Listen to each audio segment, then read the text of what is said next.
যত বাতিল ফেরকা আছে এরা দেখবেন সাহাবায়ে কেরামের বিরুদ্ধে তাদের সমালোচনায় পঞ্চমুখ, তাদেরকে বেঈমান বলা, তাদের খারাপ দোষ বের করার যত আয়োজন ষড়যন্ত্র আছে সব হইল আসলে ইসলামের রূপে ইহুদি ষড়যন্ত্র। এই ব্যাপারে উম্মত গাফেল, বুঝে না, যার কারণে মানুষ এই সমালোচনা এনে আলেমদের উপর করে। এদের উত্তরসূরি যারা আছে দেখবেন আলেমদের বিরুদ্ধে এদের যত ষড়যন্ত্র, আলেমদের কাছে যাও না, এরা সবচেয়ে খারাপ, এরা ধর্ম ব্যবসায়ী।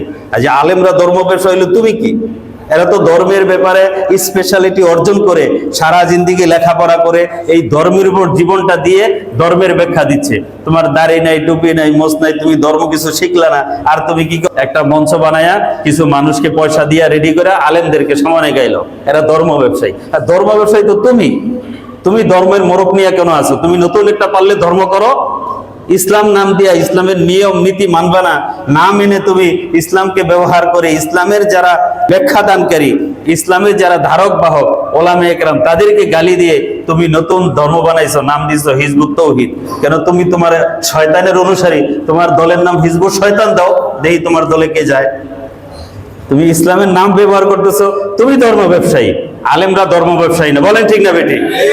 ধর্ম ব্যবসায়ী কারা? যারা ধর্মের লেভেল ব্যবহার করে ধর্মের মূলকে নষ্ট করতেছে, এরা হইলো ধর্মের ব্যবসায়ী। যারা ধর্মের ব্যাখ্যা দেয় এরা ধর্মের ব্যবসায়ী না, এরা বরং ধর্মের ব্যাখ্যাদাতা, ধর্মের ধারক বাহক, বলেন ঠিক না বেটি? এই সত্যটা সচেতনতা থাকলে এই বাতিল চক্র আর স্থান পাবে না। আলেমদের গালি দেওয়া এদের প্রধান টার্গেট, কারণ আলেমদের থেকে দূরে থাকলে মানুষকে গুমরাহ বানানো সহজ। এই হিজবুত তৌহিদ একটা আছে, এটা নাকি উত্তরা জায়গা নিচে কোন জায়গায় সেলিম, এই ধর্মের ব্যাখ্যা বলেন। শুনেন, আসলে মানুষের মধ্যেও এই ধরনের একটা মডারেট চিন্তার লোক তৈরি হয়েছে যে হুজুর এত একটু কঠিন ইসলাম বলে, পর্দা করতে হইব, সুদ খাওয়া যাবে না, ঘুষ খাওয়া যাবে না, ইসলামের নিয়ম করে এইভাবে মানতে হবে। যদি সহজ ইসলাম একটা পাওয়া যায়, এনে পর্দা লাগে না, সুদ ঘুষের ব্যাপার নাই, আমরা যেটা করি এটাকেই তারা সাপোর্ট দিবে, সমর্থন করবে, ইসলাম হিসাবে মনে করেন যে এটা রিকমেন্ডেশন করে দেবে, এরকম একটা ইসলাম পালন করার চাহিদা জনগণ কিন্তু ভিতরে ভিতরে তৈরি হয়েছে। এটা শিক্ষা ব্যবস্থার কারণে, সামাজিকতার কারণে। এই জায়গাটা, এই শূন্য জায়গাটা এই শয়তানটা নেই, যে এরকম চাহিদার লোক তো তৈরি হয়েছে, যাও তোমাদের পর্দা করা লাগবে না, হালাল হারাম মানা লাগবে না, তোমরা নামাজ যতটুকু পড়লেই হবে, ব্যাস এই আমার দল করো, আমি তোমাদেরকে ইসলাম বলে সার্টিফিকেট দিয়ে দিব, জান্নাতে চলে যাবে। সবাই চিন্তা করছে যে এরকম যদি সহজ সুযোগ পাওয়া যায় তাহলে কঠিন দিকে যাওয়া দরকার কি, আমরা সহজের রাস্তায় নেই।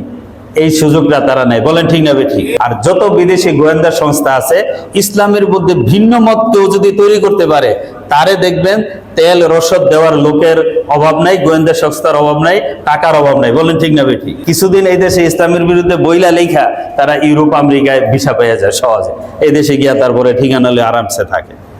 এই ইউরোপ আমেরিকার সহজে ভিসা পাওয়ার জন্য ইসলামের বিরুদ্ধে বলা লেখা যদি তার থাকে, এই ব্যাপারে যদি ইনফ্লুয়েন্সার হইতে পারে, যে ইসলামের বিরুদ্ধে বলে বক্তব্য দেয়, তাইলে মনে করেন যে পশ্চিমা দেশে তার মাল্টিপল ভিসা সে পেয়ে যাবে, অটো সে যেতে পারবে, আসতে পারবে। তো ইসলাম বিরোধিতা তাদের আপন হওয়ার জন্য এটা বড় একটা এলিমেন্ট, বড় একটা উপাদান, এই জন্য এগুলা করে। তা আমাদের সাধারণ মুসলমানের সময় বিভ্রান্ত হয়ে যায়। হুজুর সাল্লাল্লাহু আলাইহি ওয়াসাল্লাম বলছেন, ওই ফিতনার জামানায় তোমরা আমার সুন্নতকে ধরে থাকবে, আমার সুন্নত হলো বাঁচার একমাত্র উপায়।